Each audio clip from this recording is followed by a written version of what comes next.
各位朋友，大家好。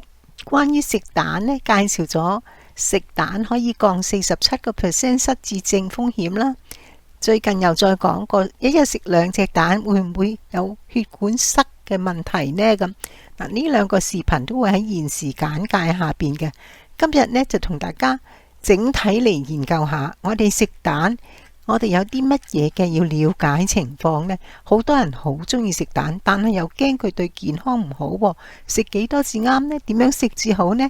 嗱，今日同大家一氣咁講晒佢。呢個健康嘅飲食呢，特別對於嗰啲人想話增加你個肌肉又減你嘅脂肪嘅人嚟講呢，雞蛋係第一首選嚟嘅，而且一日3餐都適宜㗎。不過呢，我哋食雞蛋要注意好多事情，咁你就會食得好安心噶啦。首先，大家關心嘅就係一日食幾多隻至得呢？咁對於健康嘅人嚟講呢，好消息，一日食到4至6隻都冇問題噶。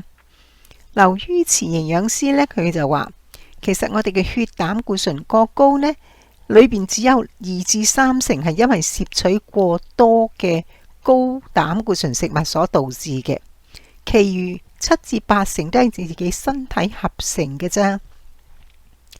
但係呢，我喺上個視頻已經介紹咗，食12隻雞蛋1個星期對於糖尿病患者都冇影響嘅，亦唔會係導致佢血管有問題嘅。咁所以呢，對於健康人士嚟講呢，每日食4至6隻雞蛋呢，佢高膽固醇嘅患者呢，就建議食2至3隻啦，都唔會對健康有問題。不過都係要注意，有啲人呢係對膽固醇特別敏感嘅，咁就要建議你定期去觀察膽固醇嘅變化啦。第二個問題呢，就係你食雞蛋要注意啲乜嘢事情呢？係特別有關膽固醇同埋脂肪嘅健康問題。講起食雞蛋呢，好多人呢就避免食蛋黃，因為蛋黃膽固醇比較高啊嘛。不過蛋黃裏邊呢，反而有好多營養喺度嘅。如果你選擇淨係食蛋白唔食蛋黃呢，其實係浪費嘅。如果你係想唔食蛋黃嚟到減少嗰個膽固醇呢，你不如注意下烹調嘅方式啦。因為你好多時都係用油煎啊，或者係加好多油去炒滑蛋啊咁。嗱，咁樣咧係用油過多，加上如果個油品質唔好嘅話呢，又高溫烹調咁樣呢，係更加會容易造成高血脂呢個相關問題。而蛋黃呢，咁樣比較呢，就反為冇咁嚴重啦。第三個問題呢，就係想透過蛋嚟到補充蛋白質，應該如何合理嘅攝取呢？其實雞蛋係極佳嘅蛋白質來源，可以被稱為係完全嘅蛋白質，因為蛋呢係可以提供人體所需嘅所有必需氨基酸同埋維生素、礦物質嘅，但亦唔可以因為咁樣呢就全靠雞蛋嚟到補充蛋白質。不同嘅蛋白質來源呢，佢所含有嘅礦物質或者佢營養素都唔相同噶。好似牛肉，佢有豐富嘅鐵質；魚肉有 Omega-3 脂肪酸。嗱，呢啲係雞蛋裏邊比較少嘅部分嚟嘅。所以呢，醫師就建議食物應該多元化攝取，而唔係只靠雞蛋去補充你嘅蛋白質啦。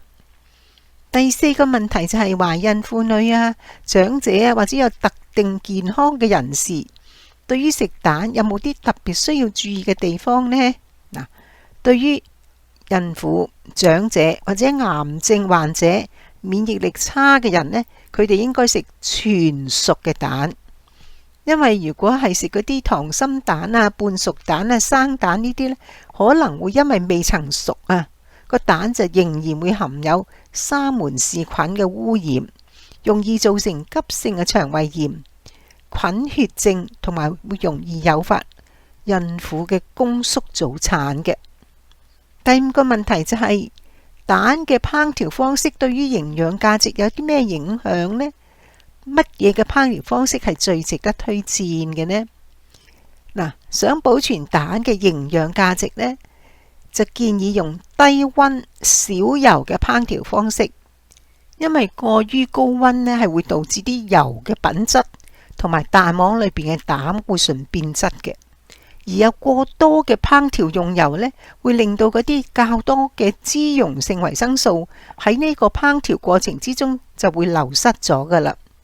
所以建議水煮蛋或者蒸蛋，先揀呢啲先。如果想食多啲變化呢，先至用少許嘅油去煎蛋或者炒蛋啦。不過最唔建議大家就係食生雞蛋啦。第六呢，就係嗰啲超市裏邊嘅售賣嘅蛋呢，好似茶葉蛋啊、溫泉蛋啊、鹽焗蛋啊、溏心蛋等等呢，邊一種係最建議俾嗰啲運動人士同埋瘦身人士食用呢？其實喺呢啲超市嗰度或者係啲蛋料理嗰度買得到嘅種類呢，多數都係以水煮為主嘅。咁呢啲呢，好似茶葉蛋啊、鹽焗蛋啊、溫泉蛋，甚至溏心蛋，或者係蒸碗蛋呢，呢啲呢係對於運動嘅人士啊，同埋要想增肌減脂嘅人士呢，都係唔錯嘅選擇嚟嘅。咁所以大家知道你嘅需求，你可以點樣選擇你嘅食蛋嘅方式啦。咁就唔會話驚住又會膽固醇高啊，一陣間又影響我個心血管問題啊。咁大家聽咗呢個視頻呢，可以更加放心啲去食啦。多謝你收聽。